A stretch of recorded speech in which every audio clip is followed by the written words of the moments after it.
Subscribe to our channel by clicking the subscribe button. Click the bell button and enjoy the latest uploads from our channel. السلام علیکم ورحمۃ اللہ وبرکاتہ۔ ایک بادشاہ اور رحم دل وزیر۔ میں نے سنا کہ ایک بادشاہ نے کسی جرم میں ایک شخص کو قتل کرنے کا حکم دے دیا۔ مرتا کیا نہ کرتا، اس نے جو منہ میں آیا کہنا شروع کر دیا اور بادشاہ سلامت کو خوب گالیاں بکی۔ کہتے ہیں کہ جو بندہ جان سے ہاتھ دھو بیٹھتا ہے تو جو اس کے دل میں آئے کہہ دیتا ہے۔ ضرورت کے وقت جب بندہ بھاگ نہ سکے تو جلتی میں ہاتھ سے تلوار کی نوک کو بھی پکڑ لیا جاتا ہے۔ اور ایک عربی شعر میں یوں بھی کہا گیا ہے، جب انسان مایوس ہو جائے تو اس کی زبان لمبی ہو جاتی ہے، جیسے بلی گھبرا کر شیر پر حملہ آور ہو جاتی ہے۔ چونکہ بادشاہ کی زبان اور تھی اور نہ سمجھ سکا کہ یہ شخص کیا کہہ رہا ہے۔ دربار میں ایک نیک دل وزیر بیٹھا ہوا تھا۔ اس نے عرض کیا، بادشاہ سلامت یہ کہہ رہا ہے کہ وہ لوگ بہت اچھے ہوتے ہیں جو غصے کو پی جاتے ہیں اور لوگوں کو معاف کر دیا کرتے ہیں۔ یہ سن کر بادشاہ کا نرم دل اور بھی صحیح ہو گیا اور اسے اس پر ترس آ گیا اور اس کو قتل کرنے کا ارادہ چھوڑ دیا اور اس کو معاف کر دیا۔ ایک دوسرا وزیر جو پہلے وزیر کا مخالف تھا، اس نے موقع غنیمت جانا اور پہلے وزیر کے خلاف بادشاہ کو بھڑکانے کی یوں کوشش کی اور کھڑا ہو کر کہنے لگا کہ ہم جیسے لوگوں کو زیب نہیں دیتا کہ بادشاہ کے دربار میں کھڑے ہو کر جھوٹ بولنا شروع کر دیں۔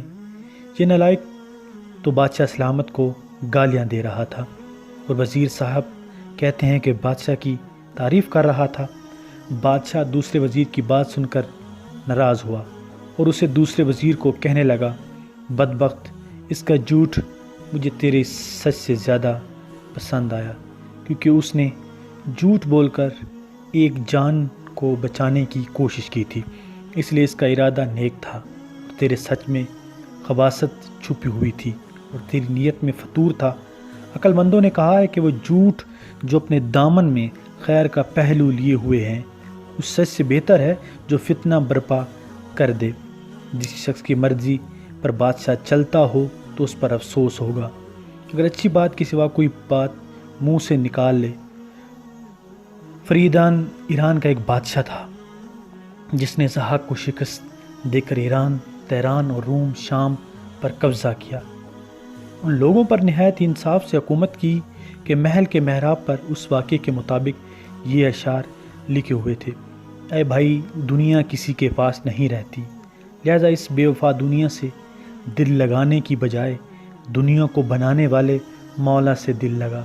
دنیا کی حکومت پر کوئی بھروسہ نہیں، کیونکہ اس نے تجھ جیسے کئی پالے اور پھر مار ڈالے۔ دنیا سے جانے والا اگر نیک ہے تو پھر اس کی کیا پرواہ ہے کہ خاک پر مرے یا پھر تخت پر مرے۔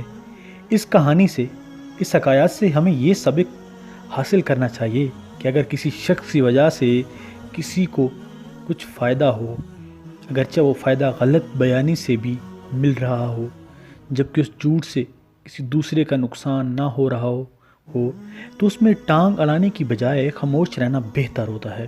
اور اس موقع پر اپنی دشمنی کا انتقام لینے والا انصاف پسند لوگوں کے نزدیک دوسرے وزیر کی طرح شرمندگی سے دوچار ہوگا۔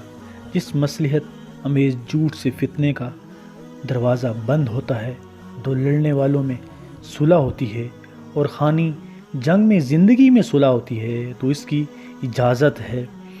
تو اگر آپ کو ہماری یہ ویڈیو پسند آئی ہے تو ہمارے چینل کو ضرور سبسکرائب کریں تاکہ آنے والی ہر ویڈیو آپ کو بآسانی مل سکے۔ اللہ حافظ۔